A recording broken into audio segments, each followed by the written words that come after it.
Hello, welcome to One Take. It is episode 9. No, 9. Look at all these 9s. Wait, yeah. Okay, exclude that thumb there, and we have 9. So, 9. 9. Enough about 9s. 3, 6, 9 is the order of progression of multiples of 3. Speaking of nerdiness, today's episode is going to be about time travel. Time travel is a fancy smanchy thing. Now, if you happen to know about time travel, and you just haven't told anyone, maybe we got some time machine crap going on here from H.G. Wells' The Time Machine. If you got any of that going on, you could inbox me, be like, hey, I got the time machine, you want to come in my time machine and then we'll go to the future? And I'll say, sure, random person on the internet that I don't really know all that well. I would love to go on hysterical adventures with you through time. And then I'd probably get killed in his garage or something. But if I didn't, we travel through time. Now, the way in which we travel through time, there would be a couple of different possibilities. Let's go over one at a time, listing them only as they come up. The first option, traveling at the speed of light. Now let's say there are two twins.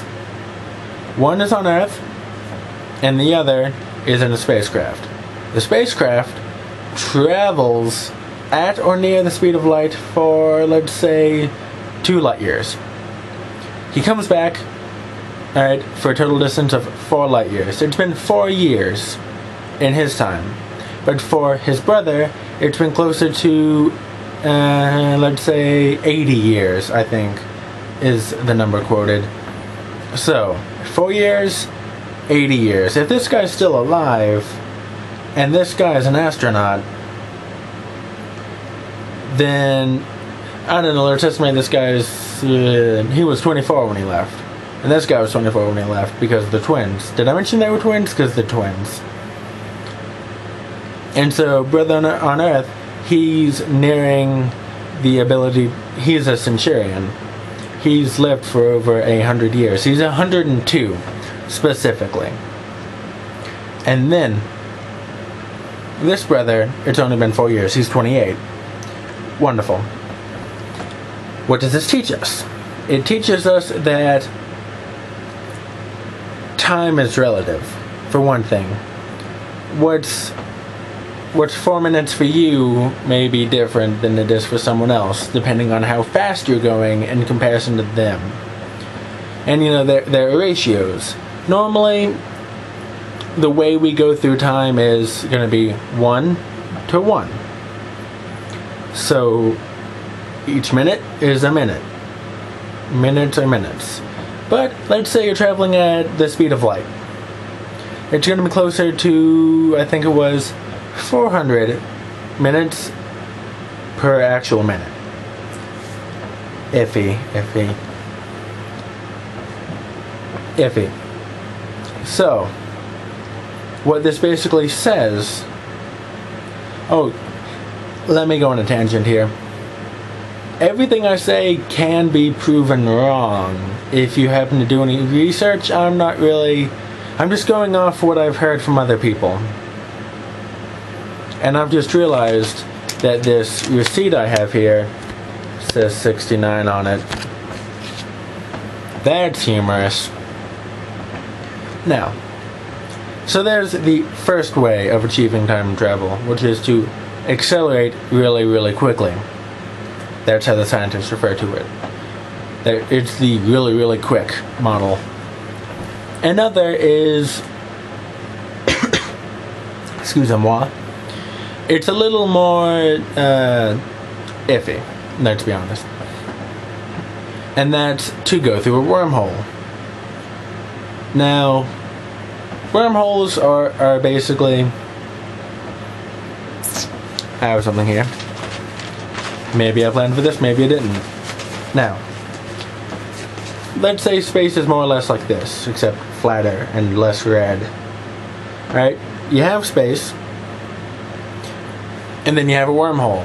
And the wormhole is when you have two pieces of space that are somehow connected. Alright?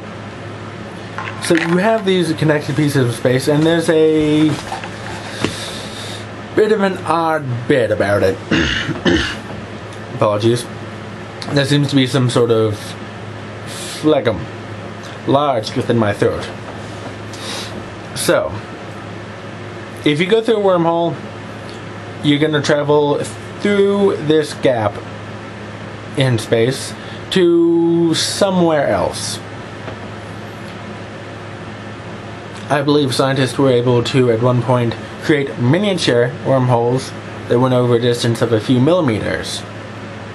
There was no actual differences of displacement in time, because for one thing I don't think they actually sent anything through it, but regardless of that, golden locks. So, God, coup de grace. So you go through this wormhole, you're deposited somewhere else in space. Let's say Alpha Centauri area, not too far away, you know. Your great-great-great-grandchildren will get back to Earth. So, you get deposited, you're pooped out of the other end, and time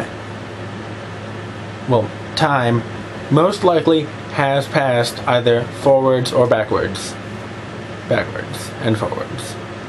Those are the two directions time usually flows through. Because you see, time is a dimension, so it only has one way of movement. Kind of. You can move forwards and backwards, but that's not to say that maybe, I don't know, your great-granduncle couldn't have met you if he died in 1804, if you know what I mean. So, you go through the wormhole, time, let's say for now, time has indeed passed. Let's say 100 years. As you've gone through this wormhole to the closest star neighbor we have. And so it's been 100 years. Let's say you use faster than light travel, which obviously doesn't exist because we suck. We suck at doing things. You whoosh back to Earth. It's been 100 years. Been a little more than 100 years because, well, faster than light travel is, it's still kind of empty. It still takes time over long distances, you see. Minuscule amounts of time, but it's still time.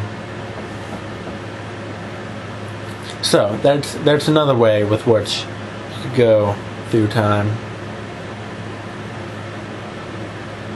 A third is a little something that I've kind of blended together through several different forms of theories and speculations and just crazy people on the internet talking to themselves, really, in which you enact a nuclear reaction and you create fusion. And so then, when two different atoms fuse together and are about the size of your heart, apparently, then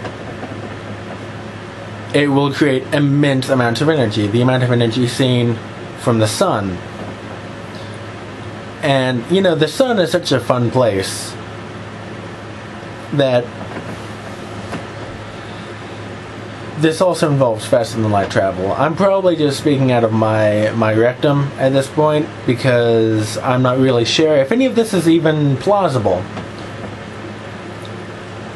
You achieve faster than light travel, and at the moment you pass through a certain space, you're passing through it, and then you enact nuclear fusion directly in front of your spacecraft. And you give it enough energy with which to sustain itself, it creates bigger and bigger and bigger and all that energy has to go somewhere. It goes through time. Thank you. Have a good day.